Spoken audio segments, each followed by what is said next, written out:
Helen. So yes, as you've mentioned, we have three absolutely fantastic guests, and we will introduce them one at a time. But I'm going to start with Dr. Danilo Buensenzo, who is a paediatrician, a consultant paediatrician, and an academic researcher in Rome, Italy, and I would say is one of our leading lights in terms of long COVID research in children. Danilo, I know you have to go at 2:00. We've got about 10 minutes, and I'm incredibly grateful for you squeezing us into your very busy day. But welcome, and I guess I wanted to just talk to you initially about how COVID can affect children. So we know most children who are infected will get better and will have a relatively mild illness, but we know there's a small proportion who get more seriously ill. So how does it affect children, both in that sort of acute setting when they first have the infection, but also potentially then in the longer terms? We've heard Kit talking about long COVID. Hi, Benita. Thank you very much for your invitation. And really, so sorry, I will need to go, but I will be able to say a bit longer. And I'm very proud to be invited along with so many important colleagues. So in terms of your question, yes, as a pediatric infectious disease doctor, I was naturally involved in caring for children with COVID-19. And more than 2 years now after we saw our first cases, we have I believe, a better picture of what is going on about children. We know that the majority of children, of course, likely have a mild or moderate or even asymptomatic disease course.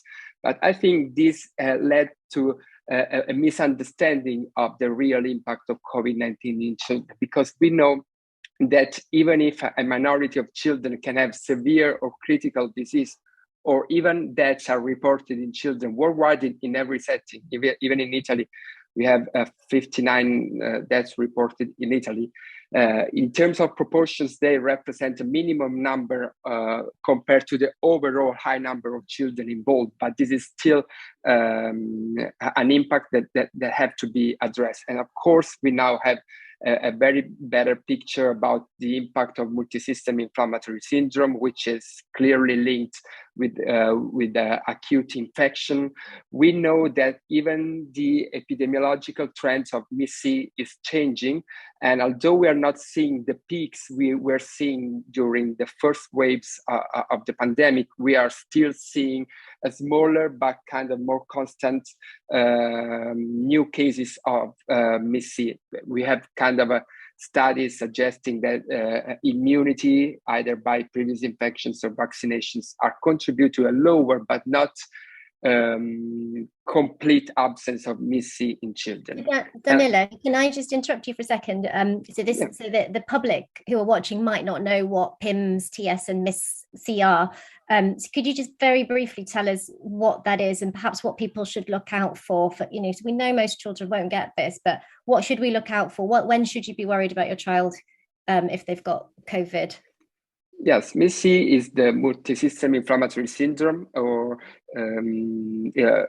multisystem inflammatory syndrome, which is a severe inflammatory systemic disorder, which usually develops 4 to 8 weeks after initial SARS-CoV-2 infection, and is characterized by high fever, non-purulent conjunctivitis, rashes, pains, difficulty breathing. Children are usually quite sick and ill around 2 to 4 days after fever onset, and it is quite difficult to miss this as a very acute condition.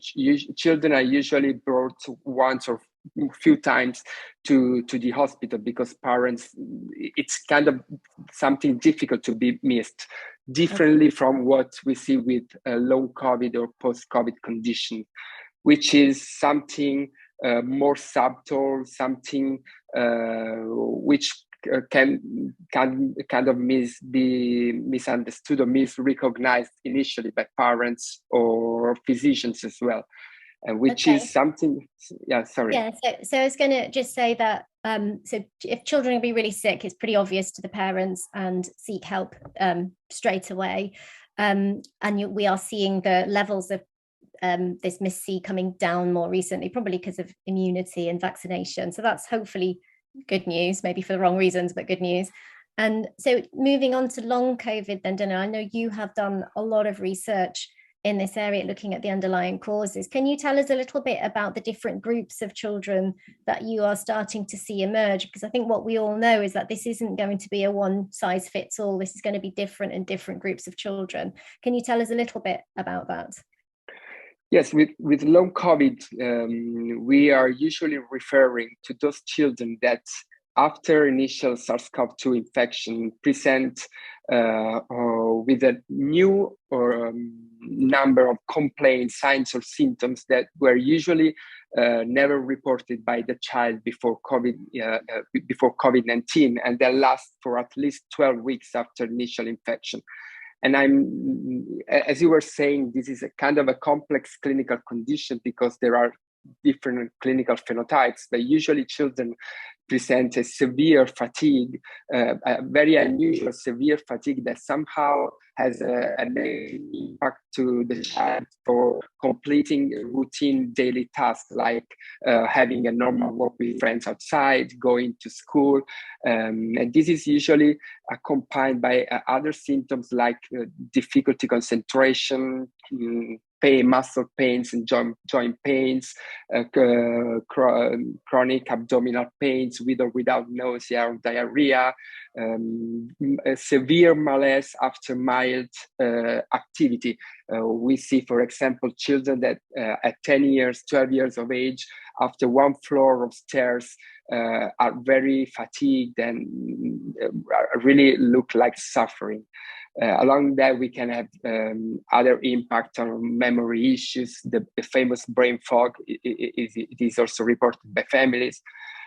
Some children can report chronic alterations in smell or taste, which is when we read about that on papers seems something like minimal, but for younger children has an impact. We have submitted a paper on that. Imagine a 5 or 8 years old boy or girl which has completely changed tastes.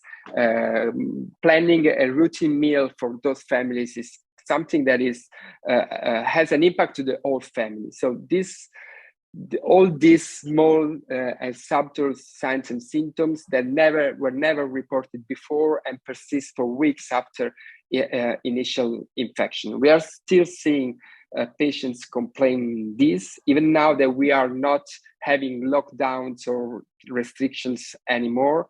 So my strong belief is that this is not something psychological really related to the pandemic, but something clearly linked with the initial infection, exactly as we are seeing with other chronic post-viral conditions with other viruses.